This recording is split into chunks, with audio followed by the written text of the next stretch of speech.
दोस्तों, आज के भौतिक घटना के एपिसोड में हम एक ऐसे व्यक्ति की आप बीती सुनेंगे जिसने घर लौटते वक्त एक ऐसे बैलगाड़ी को देखा जो बिना बैलों के चल रहा था। तो चलिए बिना किसी देरी के इस डरावने घटना को रमेश जी के पॉइंट ऑफ व्यू से सुनते हैं, जिनके साथ ये घटना वास्तव में हुआ था।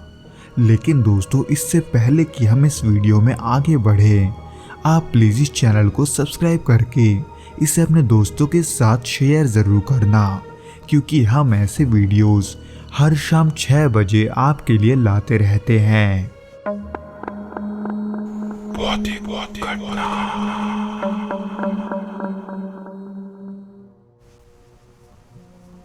ये 2015 की बात है, जब मैं अपने करीबी दोस्त के गांव उत्तर प्रदेश के एक दूर दराज इलाके में शादी के लिए गया था।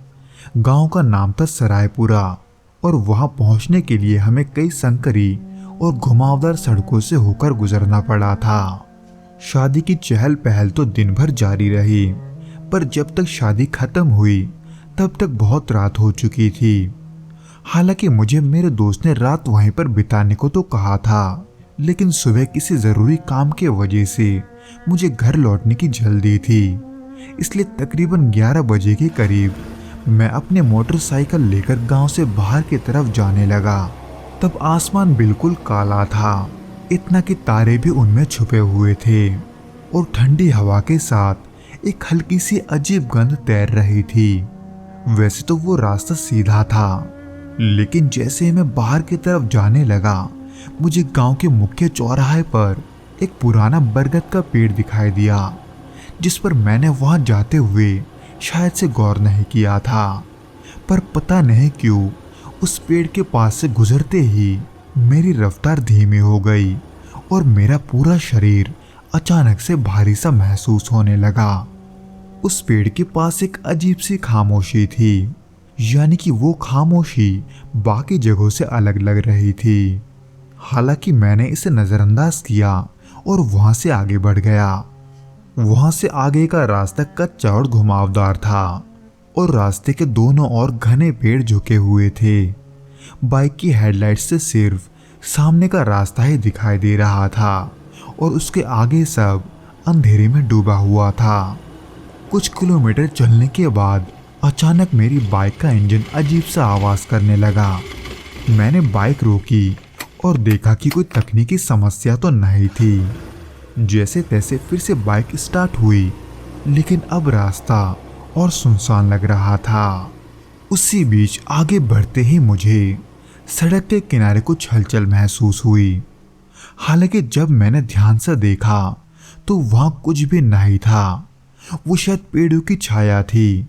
मैंने खुद को यही समझाया, लेकिन तभी मुझे दूर से एक धीमी आवाज सुनाई दी, जैसे लकड़ी के पहिए पत्थरों को रगड़ रही हो। मैं जैसे जैसे आगे बढ़ रहा था, वो आवाज वैसे वैसे और तेज होता जा रहा था। पर उस आवाज से तकरीबन 30 मीटर की दूरी पर मेरी बाइक अचानक से बंद हो गई। क्यों ये तो मुझे नहीं पता, पर तभी मुझे सड़क के किनारे एक पुरानी बैलगाड़ी खड़ी दिखी। वो इतनी पुरानी लग रही थी कि जैसे वो किसी जमाने की भूली बिस्तरी चीज हो।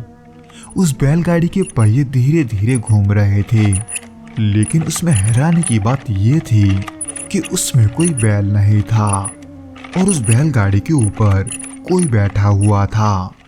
उसकी आकृति धुंधली थी और वो अंधेरे में लगभग छिपा हुआ था। मुझे समझ में नहीं आ रहा था कि इतनी रात को यहाँ बैलगाड़ी क्या कर रही है। पर इससे पहले कि मैं उसे ध्यान से देख पाता, तभी मुझे अजीब सी गंध आने लगी, जो कि किसी सड़े हुए लकड़ी की गंध मालूम पड़ रही थी। और उसी के साथ हवा में एक भारीपन सा आ गया था। इसलिए उस माहौल को ठीक ना समझकर मैंने अपने मोटरसाइकिल को किक मारकर स्टार्ट करने की कोशिश की, लेकिन बहुत कोशिश के बावजूद भी इंजन स्टार्ट होने का नाम नहीं ले रहा था। पर क्यों इस बात से अनजान, अब मेरे हाथ पांव ठंडे पड़ने लगे थे। वो बैलगाड़ी का ड्राइवर अब धीरे धीरे मेरी ओर देखने लगा।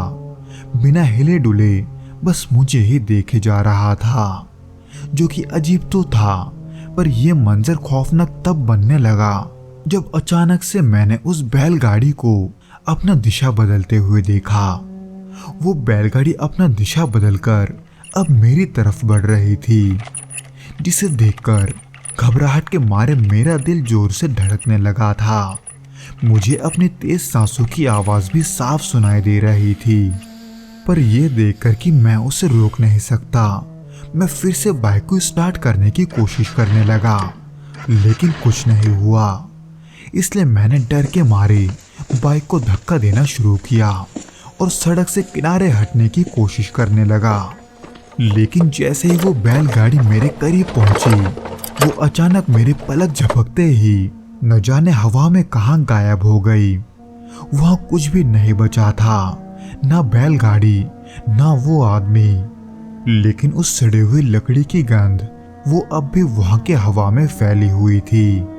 इस तरह के विचित्र पल को अनुभव करने के बाद कुछ पलों के लिए मैं वहीं सुन्न होकर खड़ा रह गया था। कुछ देर बाद जाकर जब मुझे थोड़ा होश आया, तब मैंने जैसे तैसे बाइक स्टार्ट की और तुरंत गांव वापस लौट आया। हालांकि वापस अपने दोस्त के घर लौटने के बाद मैंने ये सब किसी और को नहीं बताया, क्योंकि उस समय तक तो मुझे भी ये समझ में नहीं आया था कि आखिर मैंने क्या देखा है, और जो देखा है वो क्या सच था या मेरा कोई वहम। आज भी मैं जब उस घटना को याद करता हूँ तो मुझे एक अजीब सी बेचैनी होती है। ऐसा महसूस होता है कि कभी कभी हमें उन चीजों को नजरअंदाज नहीं करना चाहिए जो हमारे समझ से परे है।